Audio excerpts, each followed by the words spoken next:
Christian parenting.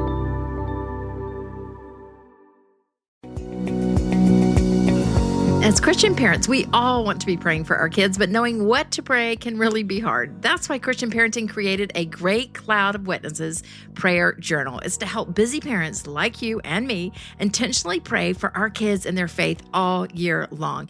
This weekly journal walks through the lives of faithful men and women in Scripture like Abraham, Sarah, Moses, Rahab, who trusted an extraordinary God. It helps you to pray boldly for your kids, to follow in their footsteps, grow in character, deepen their faith, and trust God's plan. And every Monday on this podcast right here on Pardon the Mess, I will be praying with you through this very journal. So grab a group of your friends, your mom friends, and y'all commit to this school year praying for your kids. Visit cpgive.org and use code CLOUD to get your special podcast listener discount. That's cpgive.org, code CLOUD.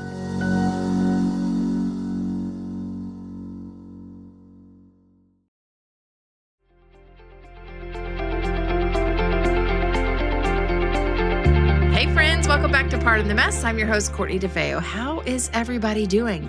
You know, one thing I haven't told y'all about the driving years, if you don't have a driver yet, 16, is it is the best. Like, I really could get into having a chauffeur. Larson just drove me around. She had to get some stuff for camp, and I just love just being driven around. It's quite nice. Something I didn't expect enjoying about these driving years. We've got about 1 month until Ella leaves for college. She's going to Auburn, and I'm super excited for her. I definitely have moments of just teariness because it just won't feel the same without her in the house every day. But I'm truly so pumped. When we went for orientation in June, and I got to see so many of you, which was really fun. Y'all better always say hi when we're out in public. But it felt such a peace. Like, this is where she's supposed to be, and God has her. And it made me also very jealous as a former Auburn student to go like, oh my word, she's about to have the most fun for 4 years. So that is where we are. But this week we're continuing our series with Empty Nester Wisdom, and we have on the perfect guest because this is what she does. Pamela Henkelman is the host of Midlife Momma Podcast, which, if you don't know, Christian parenting is a network of resources and network of podcasts, and Pardon the Mess is part of that network, and so is Pamela's show. And she just has, as you'll hear, minute one, such a passion for coaching and encouraging women into this new phase and finding their purpose again and finding their joy. And she gives some great practical tips on kind of what not to say and what to say with adult children. She also talks about the relationship with their spouses, which is really important to me. I don't even know when my kids or if my kids are going to get married, but I want to be a healthy mother-in-law. And so I loved hearing her insight on how she's been able to just prioritize that relationship. So get excited. And if you're in this season, I hope all of these weeks are super encouraging to you, just to help you think through, like, what's it going to be like with adult kids? But if you've got little ones in the home, it never hurts to kind of sit from someone ahead in a season like Pamela and just glean from her wisdom and go, man, if she's saying we really got to let go when they're 18, then we better start doing that when they're 10 and slowly let go, so it's not just such a shocking moment. So Pamela, I'm just so delighted that she was here, and I'm excited for you guys to meet her today. Enjoy.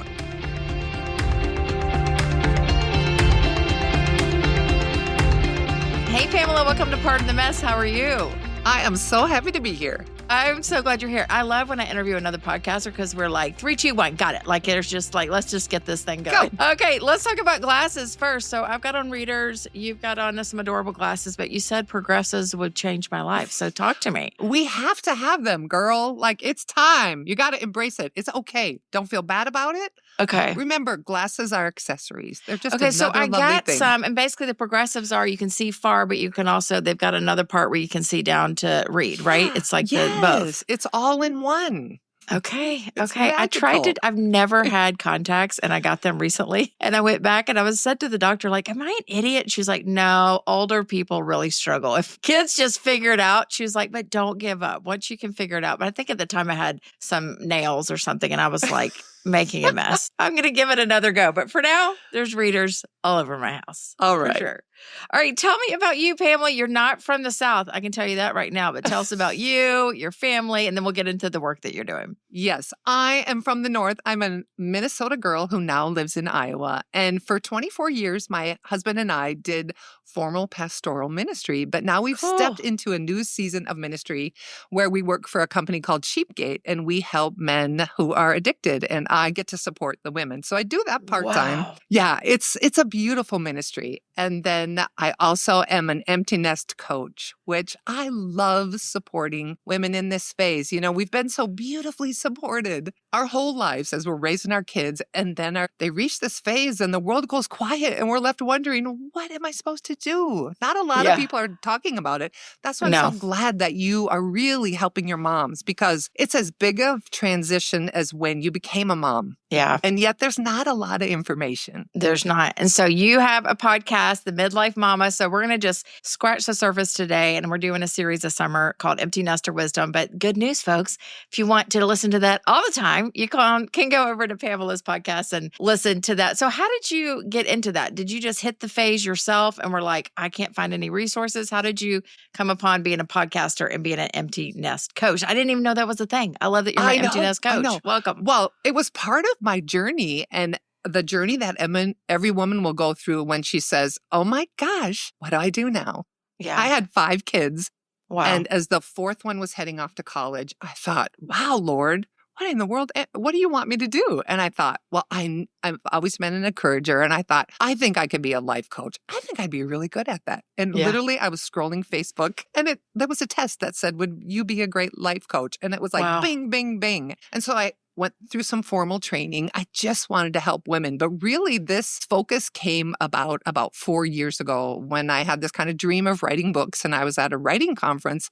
And I knew that one of the books would be about parenting adult children. And my writing friend, Rachel, said, Pamela, it's time to just rip off the Band-Aid and do it. And literally, I went to my website and I started I'm talking about empty nest and parenting we're just adult doing children. this thing. We just did it. And it felt so natural. And it brings me such joy to help these women because there are a lot of different issues we deal with. We are confused about our purpose. We are confused about truly how to learn the shift in the way we connect with our kids. It's no longer training and teaching. It's moving from manager to mentor, from directing to supporting. And when moms don't get that right, it's really rough. It's rough on the relationship with their kids. It causes a lot of, these are the moms that have a hard time clinging. We were the parents who hover. We were just like watching our babies. I would fall in that camp. Yeah, like that's normal. That's what we did. We did it out of a sincere heart and this desire to protect and make sure they didn't suffer. But that's actually not even biblical because the Lord said, we will have trials. We will have struggles. Now, I'm not saying your kids are all going to struggle, but we have to understand that allow God to be their teacher. Mm-hmm. And both of us are growing at this time. Your kids are learning. They're learning how to be adults. My kids tell me all the time, this is horrible. Why is adulting so horrible? Why didn't you tell me? And my kids range from 24 to 36. So they are, 4 of them are married. Several of them have children. So they are like legit working jobs, buying houses, doing all the things. And they're like, wow, why didn't you tell us it was like this? It's no joke. Well, tell me what is the cost or the disservice if we don't think about this and do this well? So I imagine you got better at it with each kid. I imagine maybe your boys were different than your girls, but like waving the flag, what are you saying to us? It's like, hey, if you don't switch that role, what is it that's bumpy about that both the kid feels and you feel? Yes. So first of all, it doesn't allow your child to mature. You are keeping them from developing and growing and learning to rely on God for themselves. They get to cultivate that relationship. And of course, we've worked on this for years with them, but there's something different when they pick it up and they go, this is mine. Mm. And when you don't learn to let go, you are saying, God, you're not big enough. You're not big enough for this. Right. I got to be there. And that's just, we know that's not true. No mom would purposely say that. And yet our actions show it. That's right. That's right. One of my previous guests that was on in June said, what are you wanting them to feel? And I would say capable. And she was like, are your actions doing that? I'm like, no. The signal I am sending her is that you cannot do this. You can't do me, this.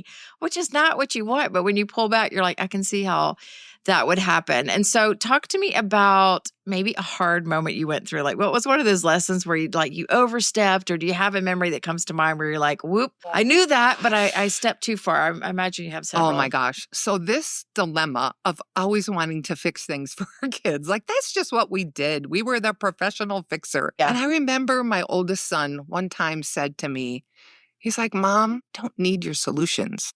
Wow. I need you to just listen and hear me. And I was crushed, first of all, because I was like, I didn't even realize that that's what I was actually doing. Yeah. And having that conversation made me so aware of how many times have I tried to step in. Now, of course, I do it better than I did with the first one, but learning to be empathetic.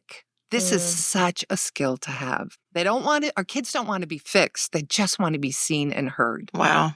And that's challenging. Yeah, for sure. Especially when your child comes to you with something that you don't agree with or is very contrary to how you raise them. I was just going to ask you this. I'm like, what do you do? How do you sit on your hands, tape your mouth when they make a decision that you completely disagree with? And I think the tricky part, I'm just assuming, because I haven't been there yet, but assuming also like in their college, if you're paying for their college, you still feel some sort of ownership over what they're doing with that. Yeah. So how did you navigate those decisions You have those conversations. But also you know that God is their teacher. I want the Holy Spirit to be my child's teacher. And even when I disagree with what they're saying, I don't ever want them to think that I don't love them. I am not the Holy Spirit. Surprise, surprise. Surprise, surprise. I know, it's shocking. But God, in his sovereignty, in his goodness, has a way of reaching them. And my job is to continually be this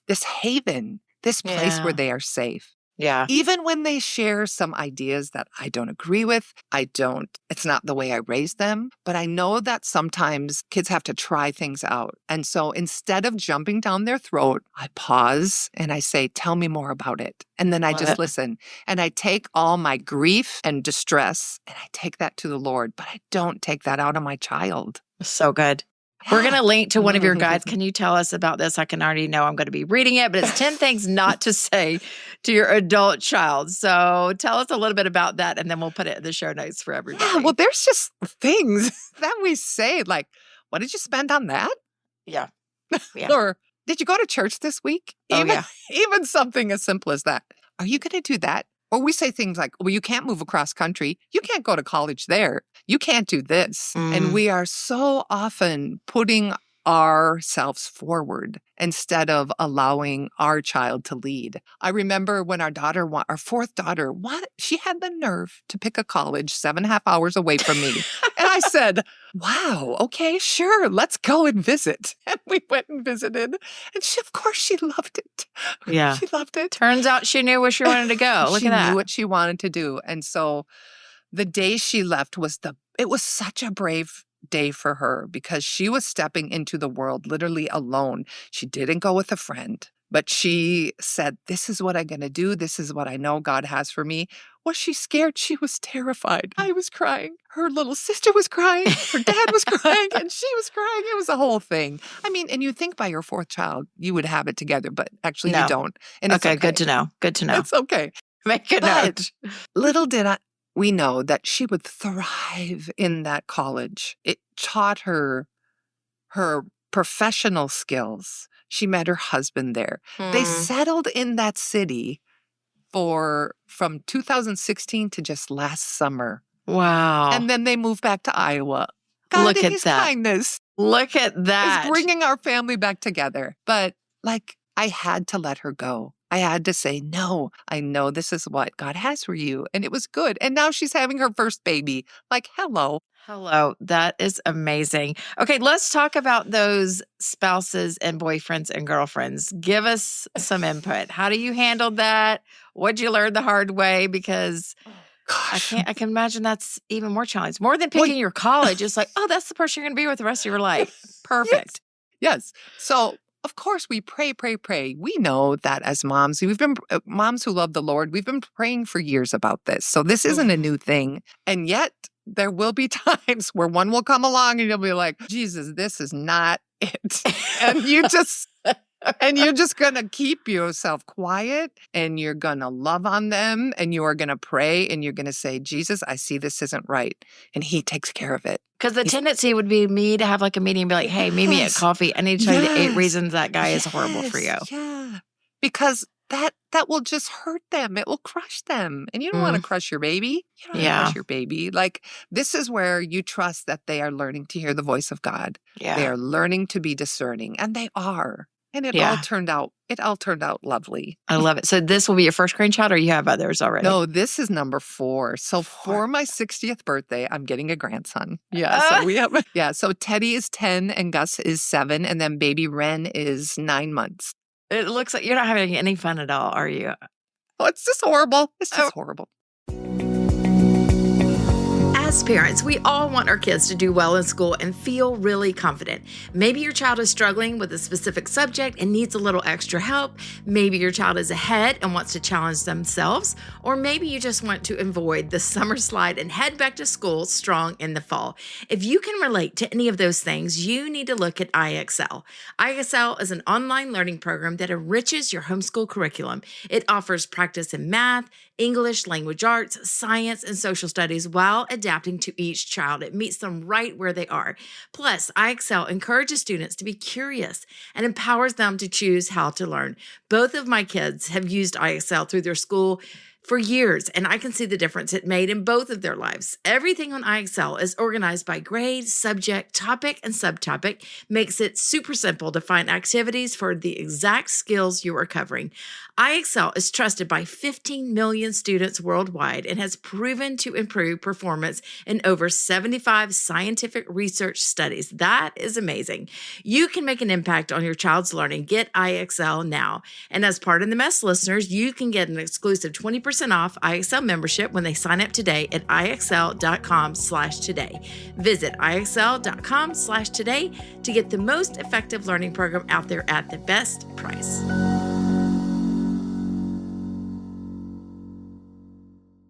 You just realized your business needed to hire someone yesterday.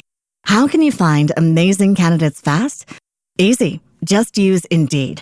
Stop struggling to get your job post seen on other job sites. With Indeed sponsored jobs, your post jumps to the top of the page for your relevant candidates, so you can reach the people you want faster. According to Indeed data, sponsored jobs posted directly on Indeed have 45% more applications than non-sponsored jobs. Don't wait any longer. Speed up your hiring right now with Indeed. And listeners of this show will get a $75 sponsored job credit to get your jobs more visibility at Indeed.com/kidsandfamily. Just go to Indeed.com/kidsandfamily right now and support our show by saying you heard about Indeed on this podcast. Terms and conditions apply. Hiring? Indeed is all you need. So I'm born and raised in the South. We love a good smock dress, like no matter the holiday. It's like a smock, So this advertisement came up on my phone for this little tiny bubble smock dress with American flags with little bows on it. And I was like, what is wrong with me that I want to buy this? Like neither of you are dating, but they're like, not yet. Please don't serve me. Not yet. Yeah. That'll be fun. Yeah. So, and then once they're married, I think our connection with our child's spouse is imperative. And when they are first, even in the beginning of a relationship, every word you say matters. Yep. Every word you don't say matters. Wow. You can say, I meet with moms all the time who will have this tension in their relationship with it's usually a daughter-in-law. And I'll say, take me back to the beginning. What happened? And they can always find the moment. And so my friend Heather Beer, who is a Christian counselor, said, you want to have 100% positive regard for this person. Simply because you don't want to create anything. And that's kind of what we did in this situation where it didn't go well with one of our kids' person they were dating. And praise God, the Lord took care of it. Yeah. Because they could even have some resentment for you if you were the reason they broke up. It's like, it's your fault. I was never happy. You never liked them. That's amazing. Yeah, All right. This is all so good, Pamela. Thank you. I could ask you many. I can see why you're doing what you're doing. You're like, so clearly a coach. So that's fun to watch. But let me ask you about the people that you coach. So there's moms like me, and I'll have a junior. So I've got two, but we're looking ahead. And I know moms that are in it too.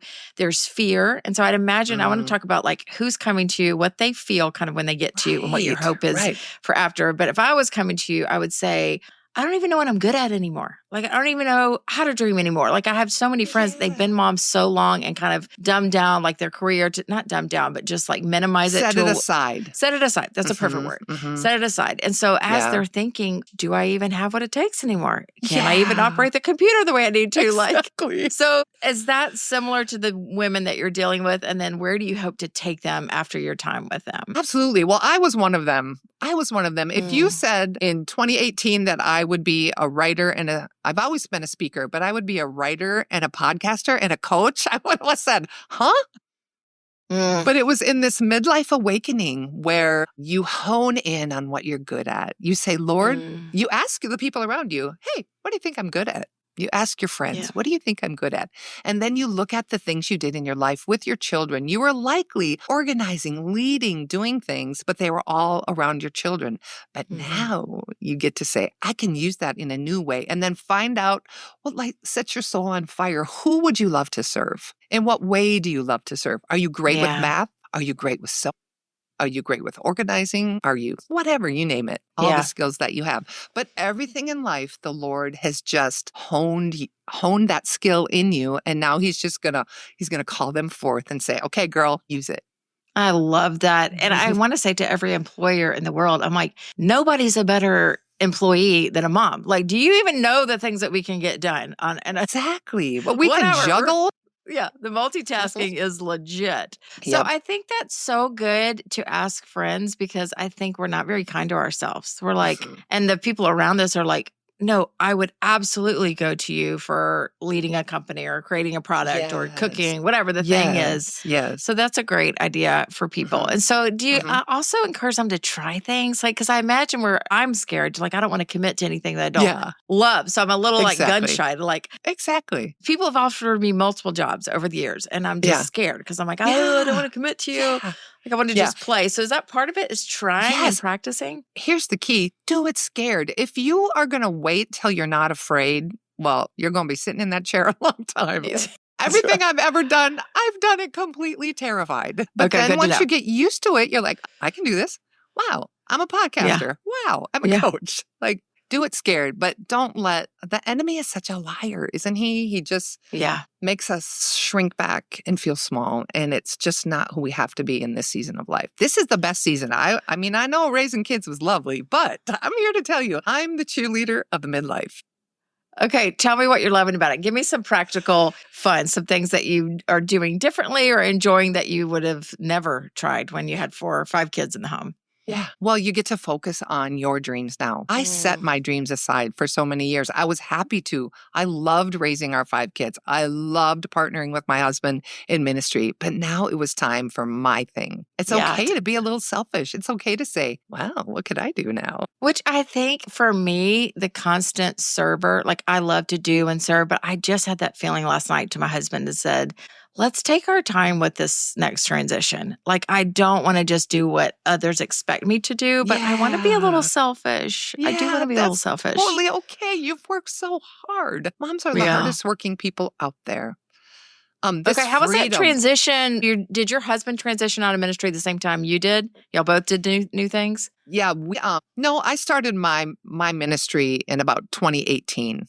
We just left formal pastoral ministry a year ago. Wow. How has that been? Yeah, it's amazing. Okay, we've been being responsible for the souls of many, but highly recommend. It's just a different way. It's a different kind of ministry, and it's so lovely, and it's so personal, and it's so healing. And our nest officially emptied in 2019, and we were like, wait a minute, what is this? How is it? We kept walking around saying, we can do whatever we want, whenever we want. Our schedule isn't tied to our children. We're like, it felt so foreign and so freeing and so lovely. Like, I love my husband. We have had the sweetest marriage. It'll be 38 years in October. Wow. And we are relishing this season of just focusing on each other. Yeah. That's so great. Okay, I know I'm all over the place, but you can handle it. I feel it. Okay, so I'm like literally my mind's spinning. Okay, so talk about when your kids come home. Do you have practical tips of like, there's a lot of drama that goes down with like, well, his Christmas and my Thanksgiving and timing. How have you navigated all these married people and holidays and really wanting them in your home? What do you do with all that? Yes, it is a lesson in letting go of expectations. The mom who thinks that her family Christmas will stay the same for the next 40 years will be very disappointed because it can't. Yeah. There's no way it can. I just say to my kids, whenever we can all get together and the most of us, that's what we're going to do. Love that. And that's what we do. We don't make it stressful. I don't want to make it stressful for them. When my children are home, I want them to be happy to be home. I want them to feel relaxed, welcome, no matter where they're at, no matter what's going on, whether life is hard right now or it's going well, whether they're walking with the Lord. I have some kids who aren't walking with the Lord, but I love them. I love them with all my heart, and they know it. And we still have a strong bond. That's great. My mom, I always say when I walk in her house, it's just this sense of belonging. It's like, I don't care what house or what state. They moved to South Carolina, and even though the house is different than the one I grew up in, there's the same feeling. It's like, I am not in her way. She's so excited to see me. But there have been some hard conversations when you're dealing with your in-laws and them. And for me, my kids were the first grandkids. And they are like this prize that everybody wants on Christmas morning. Yes. And you're like, you don't want to disappoint people. So that can be really tricky to just say like, hey, we're going to do or set those boundaries, which I think are huge. Have your kids done that just naturally, or have you given them permission to be like, what are your boundaries? Like, what do you want this to look like? Yeah, we've especially surrounding having the grandbabies. Oh my gosh. When the first grandbaby arrived, they were in Minneapolis. We were in Iowa. The 7 of us converged on the hospital. We had a party. We're taking selfies in the parking lot. Finally at 2 a.m. Like, I cannot even believe we did this, but we did. At 2 a.m., the nurse said, you could probably go home now. We're like, you're probably right. Like, we were so naive. And now when baby Ren was born, my youngest daughter was like, okay, Mom, here's how it's going to go down. Family, this is how it's going to go down. You can come see us, da, da, da, da, da. And I was like, look at you having such good boundaries. I'm proud of you. Yes, which is so helpful. Was it hard? Yes. It was hard waiting to hear because we heard and then we didn't hear and we didn't hear and we didn't hear. And I'm texting the mother-in-law. I'm like, have you heard anything? Yes. And it did get really kind of dicey at the end there. And so there was a reason we didn't hear, but we respected it. And we will do that the same way with this baby that's arriving in July. Like, it's so okay. Exciting. What cute names, Ren. I'm like, note to self. It's a good one. Okay, give me a couple examples from your clients of like what I'm sure this is so fulfilling to work with women and know them in the beginning of this just new phase and stressed out and then where they're ending up. Like give me a couple of success stories of just the women you're working with. Oh, there's this mom who literally couldn't find her joy. And she had been in the empty nest a while and she could not find her joy and she could not find her purpose. And she was wearing the sadness. She was wearing the grief. And so it's okay to grieve. It is normal to grieve, but it's transitional grief. It's not meant to last forever. Wow. We walk through it because we know that this is a new season, but she forgot to move forward. She didn't know how to move forward. So I take my clients through this sort of analysis survey that asks them lots of questions about their giftings, their experiences, the people they love to work with. And it just really helps them see, I guess I have done some things. Yeah. And then when they just have that light bulb moment, like, that's what I'm good at. That's what I could do. I'm working with some moms who are just struggling with the relationship with their daughter-in-law. And it is so lovely to see them own their things because it takes 2 in every relationship for them to own and say, I see where I went wrong. I'm going to own it, but I'm going to trust. And I'm not going to continually spiral in my the what ifs and sometimes these moms get so mentally upset that they can't focus. And so to help them see, it's always about coming back to their connection with God. And what is God saying? And he is in this. And if you do the work, if you're patient, you do the work, and then he will bring the healing. And he does. And it's just so lovely.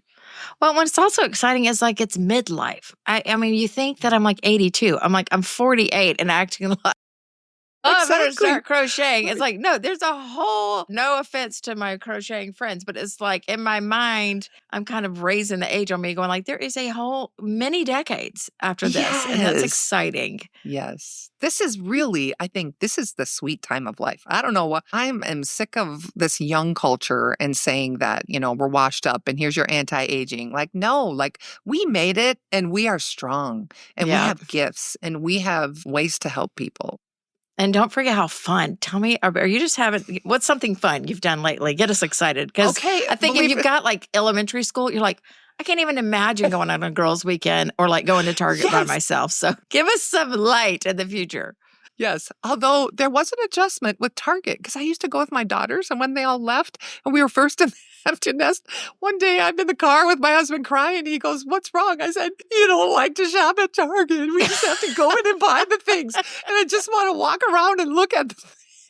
And he's like, well, I didn't know that's what you do. That is so funny. So I had to give him an education. We are late to the pickleball game because I thought, I kept hearing about all these people, hurting their wrists and their ankles. And I said, okay, we can play, but we're going to go easy. Yeah, we can't get injured. We can't get injured. So that's been a new fun thing. And of course, now that we don't have that weekend gig at the church, for the first time in 25 years, we have weekends off. So we're like, where should we go now?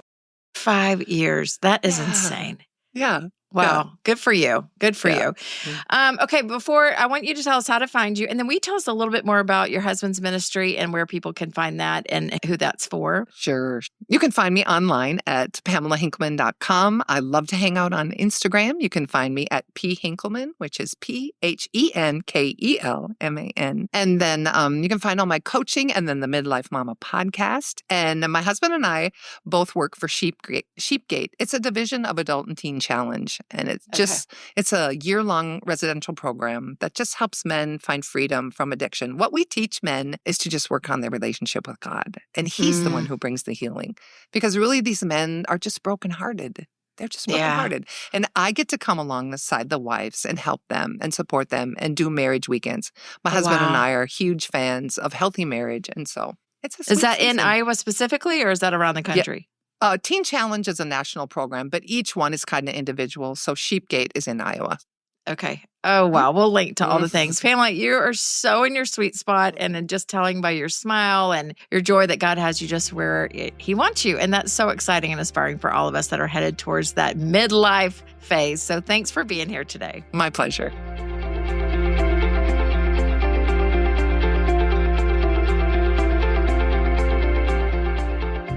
I hope you enjoyed this episode of Pardon the Mess. As always, we've got more encouragement and resources over at christianparenting.org. And you can also stay connected with us on social media at Pardon the Mess. And if you like this episode, I'd love for you to do two things. Press follow on whatever podcast platform you love, and also be sure to leave a rating so other parents can find us. Remember, you're never alone in this beautiful mess of parenting.